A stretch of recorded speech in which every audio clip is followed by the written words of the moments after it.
I'm Vicki Hogarth, and welcome to Southwest Magazine. This summer, New Brunswick's own Rogue Productions is bringing the international hit Come From Away to the Maritimes with performances at KIRA Amphitheatre in St. Andrews and at the Imperial Theatre in St. John.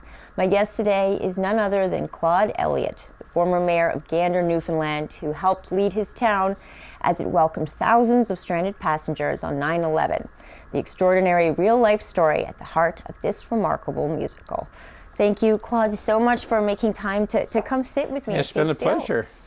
I have to ask you, you've now seen Come From Away 129 times and counting after seeing performances here in St. Andrews this weekend. Does it still hit you the same way? Are there scenes that still strike a chord every time you see them? Yeah, I do. It brings you back. No matter how many times you see the show, it brings you back to those 5 days that those people were in Gander. I mean, we had 7,000 people. And I always say on the first day we had 5,000 strangers. On the third day we had 7,000 friends. And on the fifth day we lost 7,000 family members. We became very close to those people. They became close to us. And there was other communities too that had took passengers like Gambo, Lewisport, Norris's Arm, Gambo, Appleton. They all took some passengers to help the load off of Gander. So everybody had the same experience in Gander, in all those communities of kindness and generosity to complete strangers. We had people from 95 countries. So trying to, there's lots of food in Newfoundland, but there wasn't a lot of diverse foods for different countries and that. But they tried a lot of the local stuff, and everybody accepted, what we had to give them, and like I said, it became not a chore, but it became a pleasure to help people, considering that our world took a turn on the 11th. Our story is 9/12, not 9/11, and we saw on the 11th of September we saw the worst act of mankind, but on the 12th we saw the best of it, and I think that goodness and generosity will outdo evil any time at all. I could see where you were sitting from where I was watching Come From Away at KIRA Amphitheatre. I didn't know sometimes whether I should watch the stage or watch you watching someone portray you. Yeah. It was a pretty special experience, one I'll never forget. When did you find out that there were two Canadian writers looking into telling this story of how Gander responded and the way that your community did? It was on the 10th anniversary. The gentleman in Toronto by the name of Michael Rubinoff, he was the brainchild, I think, behind Come From Away. He saw a story, and he managed to get a grant from the federal government for this young couple to come to Gander for 3 months to interview people. And they did come to Gander, and I know the first day they were in my office for about 6 hours, and they said they were going to do a musical. And I had to be honest with them, prior to that, I had never seen a musical. And I'm trying to visualize in my mind, musical to me is about music. And they're going to make a musical about sandwiches and soups and pillows and blankets. And I found it very hard to comprehend that was going to, how you're going to do that. And I remember saying to the town manager when they left, I said, I feel sorry for that young couple. They're going to end up on welfare. But I guess the difference was they knew what they were doing. And to me, they put together a remarkable story. And they showed what the town did, but they also showed what the passengers were going through and how the passengers reacted. And they touched on a little bit of everything. But there's enough stories in Gander to do 4 Come From Aways. There's stories that never ever been told by people who took people into their homes and did things. So, and they wanted to do it straight through. They didn't want no intermission because they figured it would lose its impact. And it's 100 minutes long, and I tell you, it's audience all over the world. It's amazing to respond. I saw it in Madrid, Spain, where it was done in Spanish, and the people there, they were clapping long before that it finished. They were, you know, just grabbing onto this show. So if it can do good to the world and good to people, then we got to keep playing it. Mm-hmm. Tell us a little bit about some of the characters, some of the real life people some of the characters were based on. And I told you before we started filming, my brother recognized you on the street yesterday. He would not recognize George Clooney or Brad Pitt if they walked by. He recognized well, you. pretty good company then. It's immortalized, Right. these real life people from a small town in this exceptional way. But tell us a little bit about some of the real life people who inspired it. Well, the Nick and Diane, they were... well, Nick was, he was from England. He was on his way to Euston for a hall conference. And she was in London visiting her son. And she was on the way home, and the flight got diverted to Gander. And they met. They were both staying in the same shelter, and they met there. And as they say, as the 5 days went on, they fell in love and ended up, you know, when he went back to London, and then she went to Euston, but they got started, he moved to Euston and got married, and they honeymooned back in Newfoundland. And so that was good. And Beverly Bass, she was the airline, American airline captain, and she was in Gander. Now she had flown through Gander many times as a pilot, and so, you know, she come back with her family and visited Gander, and comes back every now and then. And then now Hannah, the lady from the Queens in New York that lost her son, unfortunately Anna passed away 2 weeks ago. So, but she was quite the lady. She was, once you know her, you'd never forget her. She was very compassionate. And she made a friend with Beulah in Gander, Beulah Cooper, who took her in, and they became closer than sisters. So you know, then you had Nick and the gay couple. They were in Gander, and you know, back then, I guess, you know, they weren't sure how gay people were going to be accepted in the community and everything, but. Even the people that did disagree with it still treat them as human beings, and they still look after you and forget what you are. You're a human being, and you need to be looked after and be part.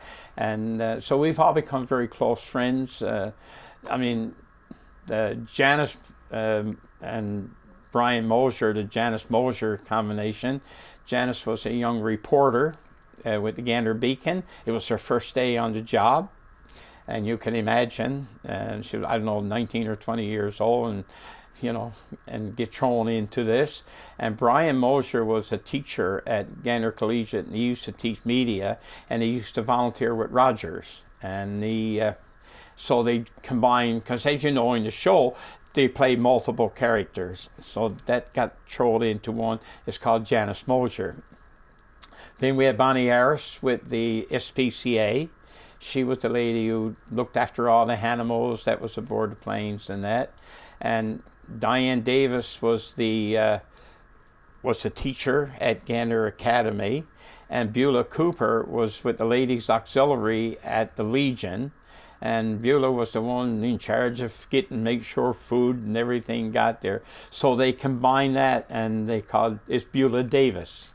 So they put two of the characters together, and you know, it just made. And then Durham Flynn, who was the mayor of Appleton, they had people out there, and they had a barbecue and stuff that. So Durham and myself are sharing the same thing, and that's all.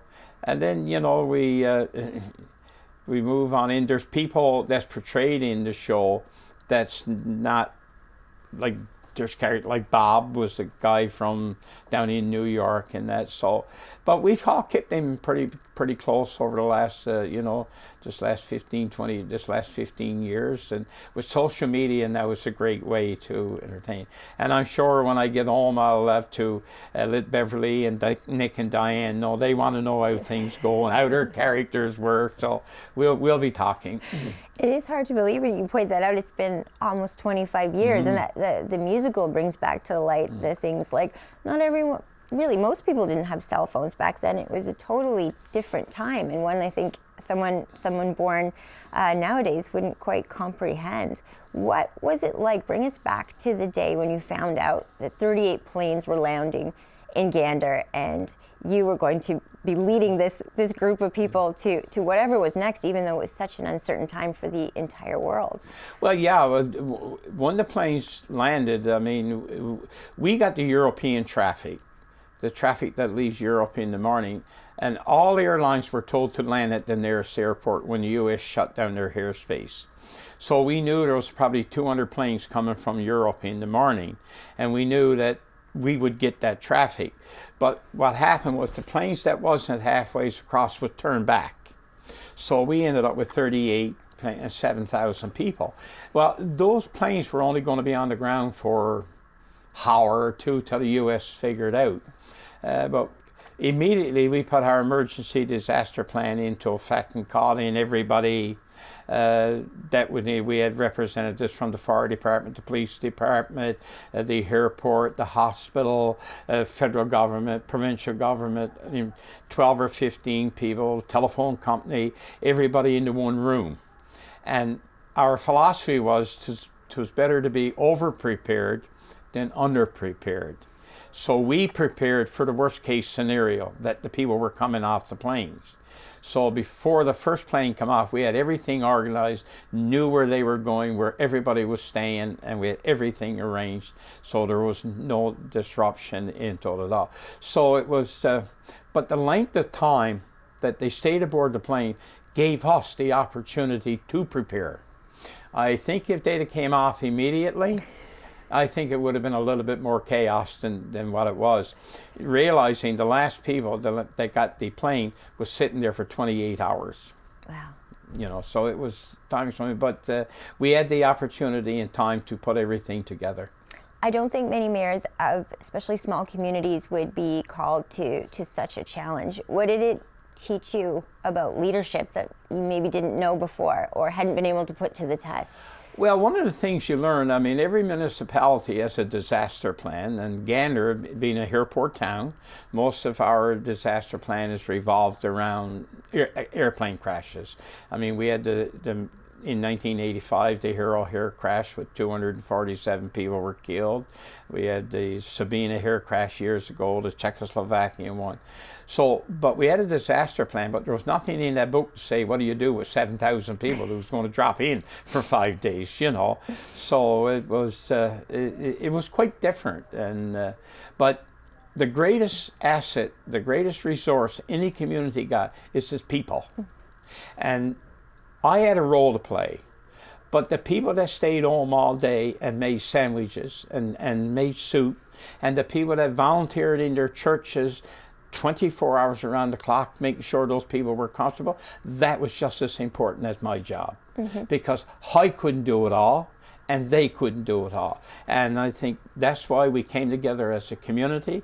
Gander and the area is caring community, and we don't ask no questions. All we seen was 7,000 people need to be looked after, and that was our goal to do that, and that's what we did. And you know, it was rewarding, and it was hectic for 5 days, making sure that you know, everybody was taken care of. We had people there that had to pray 3 or 4 times a day, different religions. They were provided a place. The hospital, they put doctors on call 24 hours around the clock just to look after the plain people. You see, they could only take off their carry-on. They couldn't take their luggage. So if you had medication in your suitcase, you couldn't get it. And you just couldn't go into a drugstore and say, well, I'm a diabetic and I want metformin 500 milligrams. You had to see a doctor. And as I say, we had people from 95 countries, and medication dosage is different in every country. So the doctors had to go through their medical books to make sure that they didn't give too much or not enough. Because what might be 500 milligrams in Canada, that same pill could be 900 somewhere else or 300. So there was a lot of logistics to do, but takes a community. And like I said, everybody's role was important. Yes, I was proud of the role that I played, but I was even more prouder of the role that my citizens played. I think every small town, you're going to make me cry, every small town wants to believe we're Gander. If we were given those circumstances, we would rise to the occasion too. What did it teach you about your community that maybe you didn't fully know before, or did you know in your heart they were capable of this? Oh yeah, I wasn't shocked. I know that, and that wasn't just Gander.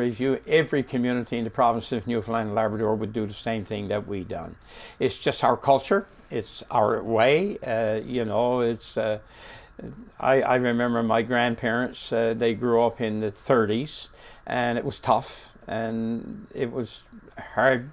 And they had to rely on the neighbor. The fisherman made sure the farmer had fish, and the farmer made sure the fisherman had potatoes and that, So, and that was all instilled in us as kids. My father always said, if you have a slice of bread and someone is hungry, you have half and you give that person half.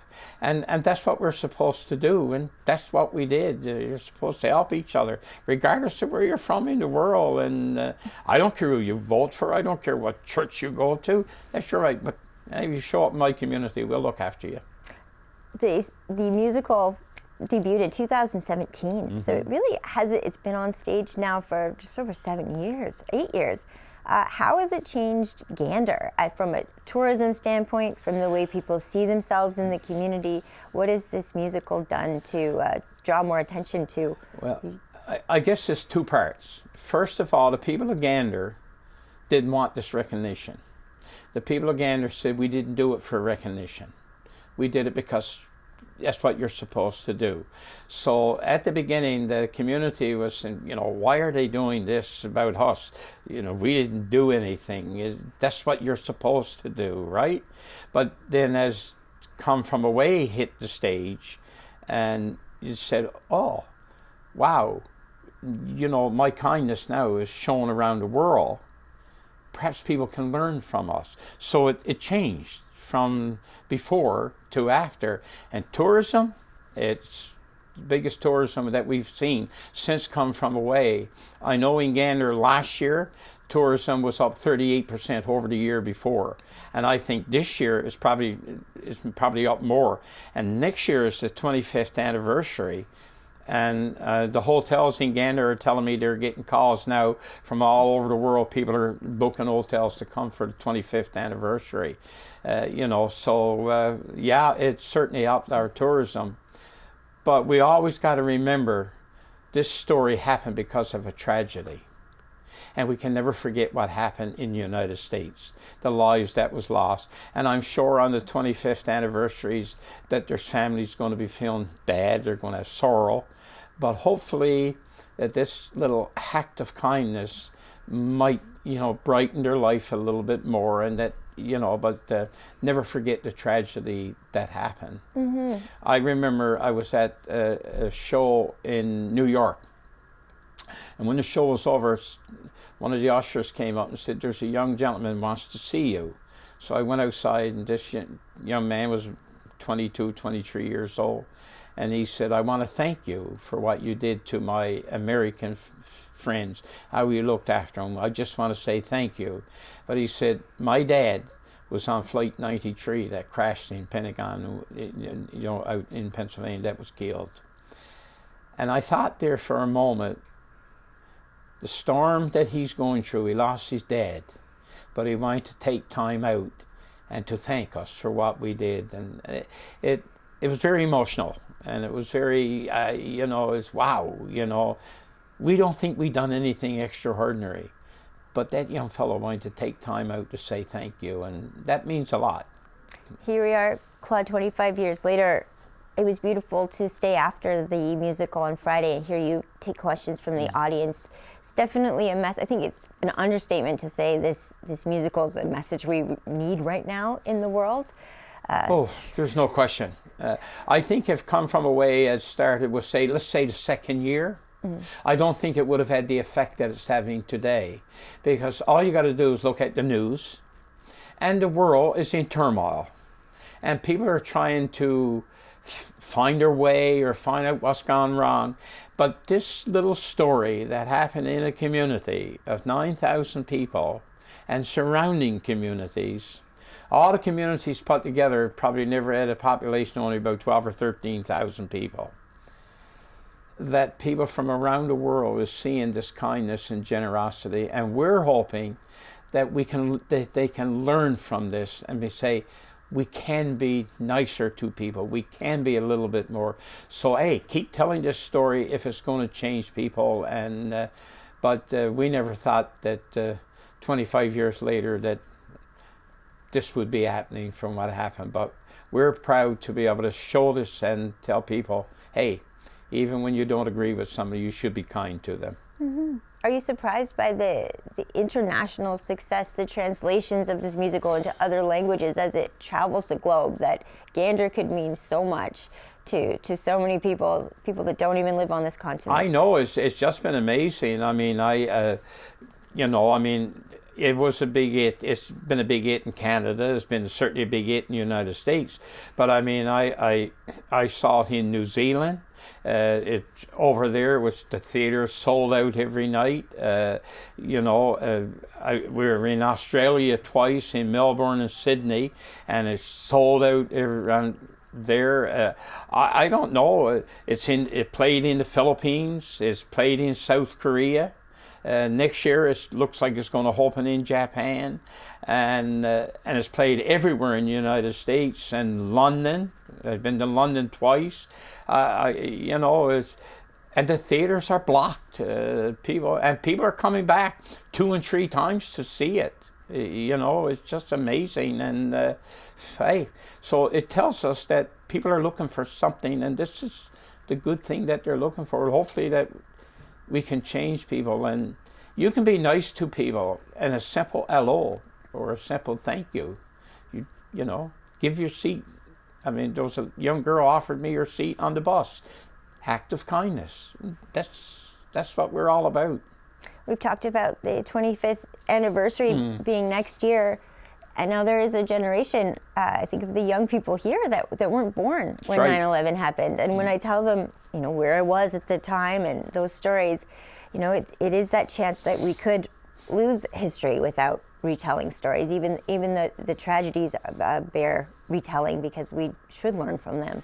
What do you hope people that maybe weren't alive for 9/11, when they see this play, take away from it? To be kind. I think that the one message that we want is to be kind and to be generous to people. Now, I also realize that you're living in a town of 9,000 people. Almost everybody there. I know that if 7,000 people has dropped down in New York City, you would know they were there, or probably in downtown Toronto. But any small community, no matter where, if 7 or 8,000 people drop in, you'll know they're there. And hopefully that whether you live in a big city or where there's millions of people, or you live in a small town, that you can be nice to people. And and that's what we hope that comes from what this story will do. Is not that we're great people, we just do what we do. And we didn't wake up one morning and said, oh, we got to be nice and we got to do this. I mean, we're fairly nice people all the way through. We help people and that. So that's just the story. And I think we have to get to the kids in school. My daughter lives in Hawaii, and she was teaching there, and we visited one time, and she had me booked for every school in her area. I did the elementary school, the middle school, and the high school, and talking to the students and the teachers. And one of the principals said that they recommended to the school board that this would be included in their curriculum, to tell the kids about kindness and generosity. And that's what we need. We need to get down to the next generation, and hopefully that they can change things and be a little bit nicer, because there's not a lot of nice things going on in our world today. And hopefully that, I always say that people who needs to see this show probably will never see it. Right. But hey, as long as it's reaching people, things will change eventually. I have a feeling that the Claude I'm sitting with was the same Claude back at 9/11, but I feel like your life has changed a lot, nevertheless, even though you, the person, are probably just the same. But tell us a little bit about how this musical has transformed your day-to-day life, traveling the world now. Well, it hasn't. I guess the only thing that has changed for me in my day-to-day life at home, I am who I am. When I'm traveling, I try to teach, as I say, kindness. Teach that you can have what I have. You can have what my community got, even though you may be on a bigger scale. But for me, you know, the people that I've met after the shows and during the shows, that people come up to you around the world and can't thank you enough, and they always say, I wish we were like you. Well, you can. You know, we can change, but sometimes change is hard, and we know that, you know. And so, hey, you know, just try to be nice to people, and we don't, even when somebody do you wrong, you know. My grandfather had a saying one time. He said, when someone do you hurt, try to kill them with kindness. And that's what you got to do. When someone hurts you, try to kill them with kindness. And if we can do that, then it may change them to say, look, you know, look what he or she did to me after the way I treated them, right? So it may change people. And sometimes that's hard to do. We all know that. But try to kill them with kindness. Well, I feel like I have been forever changed from not just seeing the musical, but getting the chance to sit down with you. This is a dream come true, and in true maritime fashion, your nephew is Chris Bridger from St. Andrews, so I got a nice message from your nephew this morning, which speaks to our maritime quaintness too. Claude, I'd love for the last minute of the show, what are your final thoughts for today? What's a message you'd like to leave with people? When you get up in the morning, be positive. You know, I know sometimes we all go through challenges. Not every day is going to be sunshine. We all deal with different, you know, what life throws at you and that, but try to be positive. If you get out of bed, then you're positive. You can be positive all day. If you get out of bed negative, you'll probably be negative all day. Try to be positive. And sometimes throughout the day, it might be hard to be positive, but that's all I can say. Be positive, be kind, be nice, and your day will go much better. And you know that when you go to bed at night, I did something today to help somebody, and that should make you feel good.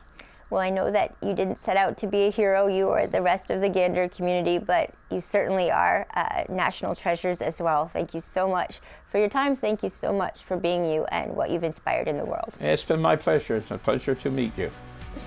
My guest today has been Claude Elliott, former mayor of Gander, part of the inspiration behind Come From Away. I'm Vicki Hogarth. Thank you for watching Southwest Magazine.